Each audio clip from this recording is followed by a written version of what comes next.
Yaani kutojitawala kwa nchi za Mashariki ya Kati ni mafanikio makubwa kwa utawala wa Israeli.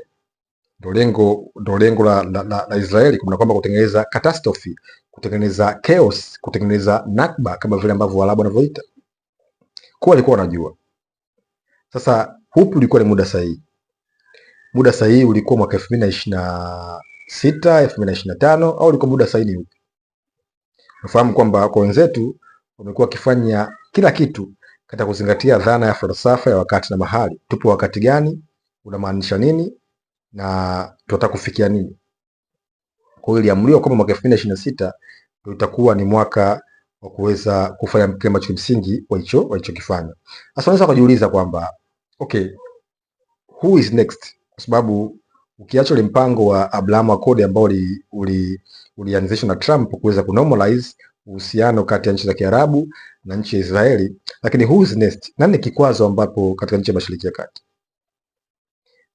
Kama target ya kuangusha utawala, kama mpango wa kuendeleza harakati zao za kujipanua, kama mpango wa kuweza kuwapiga watu wote ambao wanawapinga, who is next? Kwa sababu hizo nchi nyingine zote wamekuwa marafiki zao. Who is next? Kutazama lakini kwamba ulikuwa ni mkakati wa watu wote ambao hawataki kupiga magoti. Syria tayari mtu ambaye alitajwa kwamba ni gaidi kwa miaka 10, El-Shara leo amekuwa ni rais, amekaribishwa Umoja Mataifa, amehutubia, amekaribishwa Ikulu White House, amekutana na Trump na kuna mpango wa kuweza kuijenga Syria. Unafahamu Syria ni mojawapo ya failed state. Mossad. Who is next? Nani anafuata? Nani anafuata? Tujiulize. Palestina wanaimeza, Lebanoni haitatawalika, Syria itagawanywa, Yemen washachukua Bab el Mandeb, Somaliland siku yao inakuja. Who is next? Who is next? Iran unasema kwamba lazima washirikishwe katika kuweza kuchagua viongozi. Who is next?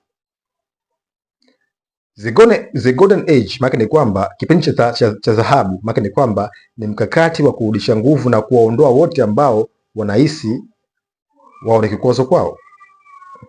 Kwa hiyo mkakati wa kumuondoa Maduro ilikuwa ni sign, ilikuwa ni warning, yani ilikuwa ni tahadhari kwa jamani, tunakuja.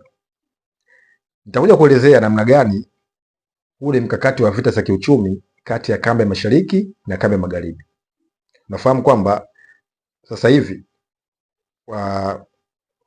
Wachina wanamiliki zaidi ya 67% ya madini muhimu, critical minerals.